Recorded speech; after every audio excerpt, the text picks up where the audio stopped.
ভারতকে চিঠি দেওয়ার পর এবার বন্দি বিনিময় চুক্তির আওতায় শেখ হাসিনাকে দেশে ফিরিয়ে আনতে প্রয়োজনীয় কাগজপত্র দিল্লিকে পাঠিয়েছে ঢাকা। বৃহস্পতিবার বিকেলে রাজধানীর ফরেন সার্ভিস একাডেমিতে আয়োজিত প্রেস ব্রিফিংয়ে একথা জানানো হয়। বলা হয়, বন্দি বিনিময় চুক্তি রাজনৈতিক ও কূটনৈতিক উভয় সিদ্ধান্তেই এই কূটনৈতিক পত্র পাঠানো হয় ভারত সরকারের কাছে, যার কারণে এই মুহূর্তে জনমনে প্রশ্ন ঘুরপাক খাচ্ছে, তাহলে কি শেষমেশ দেশে ফিরতে বাধ্য হচ্ছেন শেখ হাসিনা?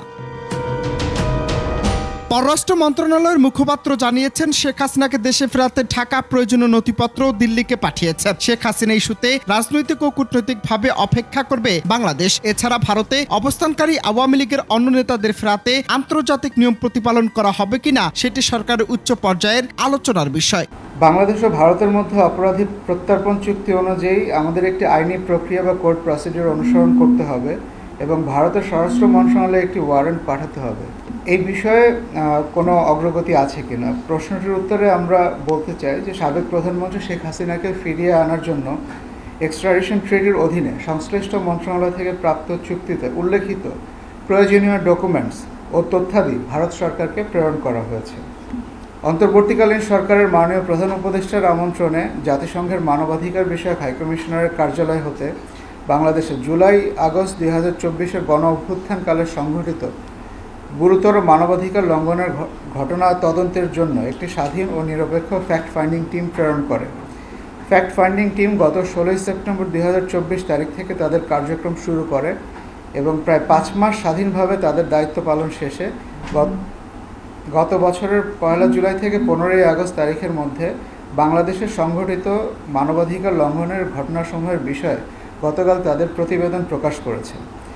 জাতিসংঘের এই প্রতিবেদনে ফ্যাক্ট ফাইন্ডিং টিমের কার্যপরিধি অনুযায়ী আলোচ্য সময়কালে সংঘটিত ঘটনার দায় নিরূপণ, কারণ অনুসন্ধান এবং ভবিষ্যতে পুনরাবৃত্তি রোধে সুপারিশমালা প্রদান করা হয়েছে। জাতিসংঘের এই ফ্যাক্ট ফাইন্ডিং টিম মানবাধিকার লঙ্ঘনের ঘটনার সাথে সংশ্লিষ্ট বিভিন্ন স্থান পরিদর্শন এবং সহিংসতায় আক্রান্ত ব্যক্তি ও প্রত্যক্ষদর্শী, রাজনৈতিক দলসমূহের সদস্যবৃন্দ, আইনশৃঙ্খলা রক্ষাকারী বাহিনীর বিভিন্ন পর্যায়ের সদস্যবৃন্দ এবং সংশ্লিষ্ট বিভিন্ন অংশীজনের সাক্ষাৎকার গ্রহণ করেছে। অ্যান্টিব্যাকটেরিয়াল অ্যাডিটিভ যুক্ত সেরা ওয়াটার ট্যাঙ্ক বিশুদ্ধ পানিতে ব্যাকটেরিয়া জন্মাতে দেয় না। এছাড়াও ফ্যাক্ট ফাইন্ডিং টিমের তথ্য আহ্বানের প্রেক্ষিতে 959 জন ব্যক্তি ও প্রতিষ্ঠান তাদের নিকট বিভিন্ন তথ্য প্রেরণ করেছে। অনুসন্ধানকালে বাংলাদেশ সরকারের বিভিন্ন সংস্থার নিকট তথ্য চাওয়া হয়েছিল এবং সরকারের তরফ থেকে তাদের অনুরোধকৃত তথ্যাদি প্রদান করা হয়েছে। ফ্যাক্ট ফাইন্ডিং টিমে বিভিন্ন ফরেন্সিক বিশেষজ্ঞ, আইন বিশেষজ্ঞ, আগ্নেয়াস্ত্র বিশেষজ্ঞ সহ অন্যান্য বিশেষজ্ঞগণ অন্তর্ভুক্ত ছিলেন। প্রাপ্ত তথ্যাদি যাচাই বাছাই ও পর্যালোচনার মাধ্যমে জাতিসংঘ তাদের প্রতিবেদনে উল্লেখ করেছে যে 15 জুলাই হতে 5 আগস্ট 2024 তারিখের মধ্যে 13 জন নারী সহ প্রায় 1400 জন নিহত হয়েছে। নিহতদের মধ্যে প্রায় 12% শিশু রয়েছে।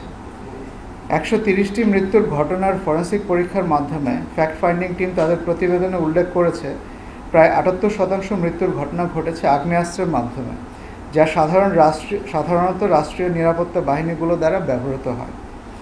প্রতিবেদনে উল্লেখ করা হয়েছে যে কোনো মূল্যে ক্ষমতা আঁকড়ে ধরে রাখার জন্য বিক্ষোভ দমনে বেআইনি পন্থা অবলম্বনের প্রচেষ্টা হতে নিরাপত্তা বাহিনী এবং সশস্ত্র আওয়ামী লীগ সমর্থক কর্তৃক 15 জুলাই থেকে 5 আগস্ট তারিখ পর্যন্ত সংঘটিত গুরুতর মানবাধিকার লঙ্ঘনের ঘটনা ঘটেছে।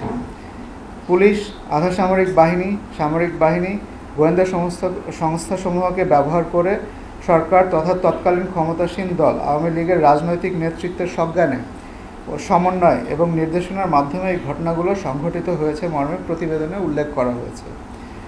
অনুসন্ধানে প্রাপ্ত তথ্য উপাত্তের ভিত্তিতে জাতিসংঘের ফ্যাক্ট ফাইন্ডিং টিমের নিকট প্রতীয়মান হয়েছে যে আলোচ্য সময়কালে মানবাধিকার লঙ্ঘনের ঘটনাগুলো রোম সংবিধির ধারা 7 অনুযায়ী মানবতা বিরোধী অপরাধের পর্যায়ভুক্ত এবং তৎকালীন সরকারের তথা আওয়ামী লীগের রাজনৈতিক নেতৃত্বের এসবের সংশ্লিষ্টতা রয়েছে। গত অক্টোবর মাসে হাইকমিশনার বাংলাদেশে তার সফরের কথা স্মরণ করেন এবং মানবাধিকার রক্ষায় ও সামাজিক সুবিচার প্রতিষ্ঠায় এদেশের ছাত্র সমাজ, নাগরিক সমাজ এবং অন্তর্বর্তীকালীন সরকারের ভিশন ও ঐকান্তিক প্রচেষ্টার ব্যাপক প্রশংসা করেন। তিনি বাংলাদেশকে মানবাধিকার রক্ষায় তার অফিসের পূর্ণ সহযোগিতার আশ্বাস পুনর্ব্যক্ত করেন। এই কম্প্রিহেন্সিভ ওয়ার্ক এবং ডিটেল রিপোর্টের জন্য আমরা ফ্যাক্ট ফাইন্ডিং টিম এবং জাতিসংঘের মানবাধিকার বিষয়ক হাই কমিশনারের কার্যালয়কে ধন্যবাদ। তবে এ বিষয়ে ভারত এখনো কোনো উত্তর দেয়নি বলে জানান মুখপাত্র। এছাড়া দিল্লিকে বাংলাদেশ হাই কমিশনার নিয়োগে বিষয়টি প্রক্রিয়াধীন রয়েছে বলেও জানান তিনি। জাতিসংঘের ফ্যাক্ট ফাইন্ডিং রিপোর্টকে স্বাগত জানিয়ে মুখপাত্র রফিকুল আলম বলেন, প্রতিবেদনটি যে কোনো মানুষের বিবেককে নাড়া দেবে। প্রতিবেশী ভারতও সেই বিষয়টি আমলে নিয়ে বাংলাদেশকে সহযোগিতা করবে বলে আশা প্রকাশ করেন তিনি। অনন্ত হাসান মাসুদ, বাংলা টিভি।